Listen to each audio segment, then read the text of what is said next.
this is Granada. It's time now to join ITN in London for the latest national and international news on this Monday, the 3rd of September, 1984. The news tonight is read by Alistair Burnett and Martin Lewis.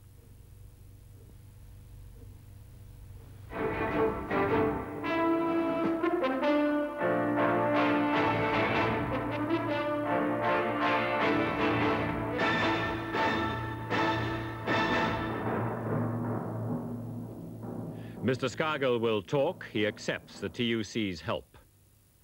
Brighton's peaceful march. The police praise the miners. There'll be an Anglo-Irish summit probably in November. 11 people die in black South African riots. And beside the seaside, well behind in the polls. Good evening. The Coal Board and the miners have agreed to have new talks possibly later this week. The miners' president, Mr. Arthur Scargill, said he was pleased that the Coal Board, after breaking off negotiations in July, has agreed to talks. TUC pressure had done it.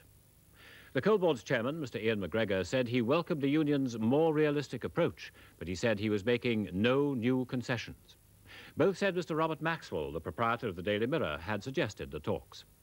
The TUC's General Secretary, Mr. Len Murray, at the Congress in Brighton, said the TUC could now help the striking miners back to work with their heads held high. The Congress voted by a show of hands to stop all coal, coke and oil crossing picket lines. The electricians and power workers said they would not do that. Mr. Murray said he expected them to listen and respond. He said the miners should also listen to what other unions have to say. It was as Arthur Scargill was arriving at Congress to a hero's welcome that news of the new peace talks was filtering through from London. At that stage, he wasn't letting on, enjoying the admiration of his supporters at the start of what was to be quite a day. In London, though, Ian McGregor was making the announcement. Did he have anything new to offer the miners?